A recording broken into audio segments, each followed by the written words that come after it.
Now, across Texas, the issue is. I'm Stephen Dial in Dallas. I'm Rudy Koski in Austin. And I'm Greg Groogan in Houston. And this is Texas, the issue is. The DNC convention is over, and we are less than 65 days until early voting in the state of Texas. Now, while Republicans hold a majority of the top elected positions in this state, some young Democrats got primetime roles in Chicago. Democrats are hoping to ride their convention momentum into November. What was forecasted to be anxiety at the convention when President Biden was at the top of the ticket quickly turned into optimism with a Harris-Walz ticket. Don't make a mistake. We are the underdogs in this fight. Even though there is only one person qualified, only one person who's done the work, and who has delivered the results. Texas, how do you... Barring a grassroots shock at the polls, Texas is not in play in November, but the DNC is still showcasing some of its young Texas talent with primetime speaking roles. Please welcome Texas Representative Jasmine Crockett. Dallas Congresswoman Jasmine Crockett has been a rising star in the party following her spars with Republicans in committee hearings. The Harris-Walz campaign has started to embrace the border issue after Donald Trump instructed Senate Republicans to stall a bipartisan border deal. President Biden said this week his executive order has resulted in border crossings dropping significantly. That claim is true, but in the 3 years prior, the administration did little to stop the record number of migrant crossings. And MAGA holds legislation hostage here at home. Critical resources to secure the border, military aid to Ukraine, and even the Farm Bill. She's lived the American dream while he's been America's nightmare. Let me tell y'all. Another Texas speaker was Harris County Judge Lena Hidalgo. The very week she launched her campaign, she was down in Texas with vital FEMA assistance right after Hurricane Beryl.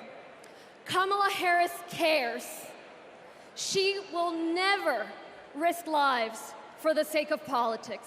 If the state... Hidalgo is one of the youngest county executives in the country. While she has faced her share of criticism in the Houston area, she is also seen as a rising star in the Democrat Party.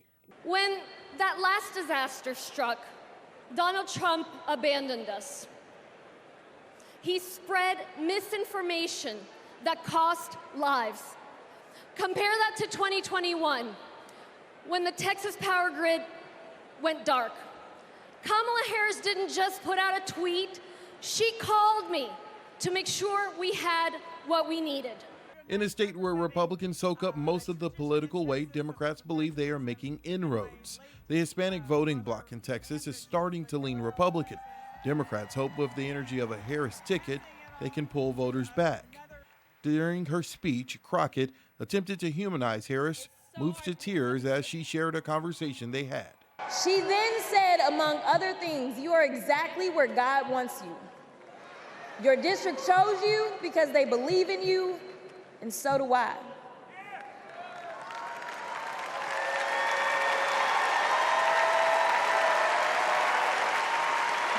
I'm gonna stop. Okay. The next month, I went viral for the first of many times to come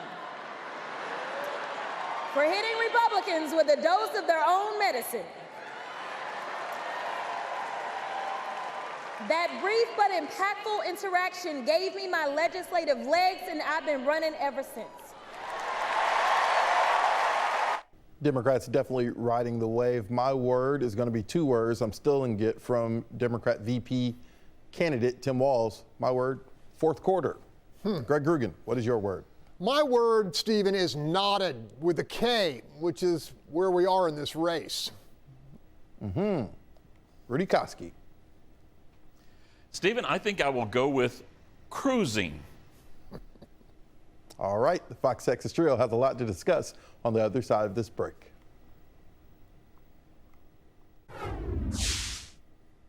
The Fox Texas Trio is back to discuss. Now, Vice President nominee Tim Walz, he said that Democrats are the underdog and they're in the fourth quarter. In his speech, he moved it to saying they were down a field goal and they're on offense. Greg, are Democrats the underdog right now in this race? Well, Stephen, I'll use my own sports analogy. If this were a heavyweight boxing match, I'd say it's a draw going into the decisive 15th round.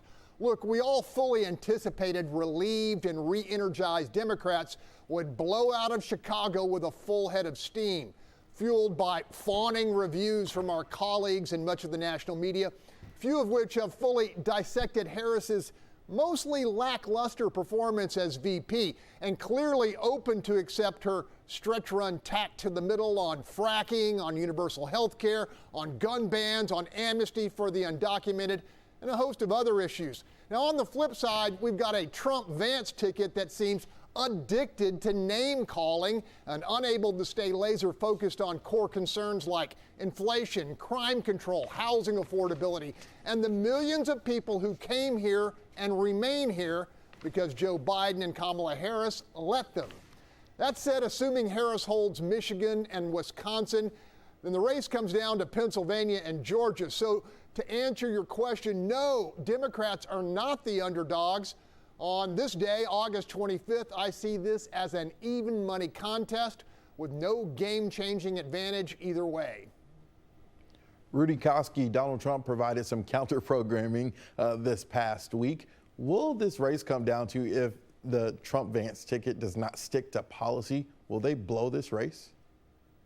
Yeah, it could. Most analysts even agree trying to trade insults with Democrats just won't work. You know, there's no need to respond to things like the 8th grade penis joke made by former President Obama. Those insults, you know, certainly play well with the party faithful. And I've heard those who just hate Trump, they like him, they justify those comments as being justifiable. But the polls, you know, they clearly show that that's not what the undecided, independent, and moderate voters want to talk about. The convention certainly was a showcase for the new progressive-controlled DNC. The job for the so-called rising stars of Texas, like Crockett, Hidalgo, and even the sheriff of Bexar County, you know, it was a very simple job. Redirect attention away from how the delegates tossed out the primary election results to install Harris as the nominee and to give the boot to Joe Biden. It all seems like a political love boat cruise to Egypt that went down the river of denial. Thus, my word, cruising. You know, but it won't be smooth sailing into November because there's a lot to debate about, like Harris's grocery store price cap idea, her plan to increase taxes on investments, the attempt to rewrite Title IX with gender identity, and that failed border bill that Harris continues to push as bipartisan when it was soundly rejected and being exposed as nothing more than a fast pass plan.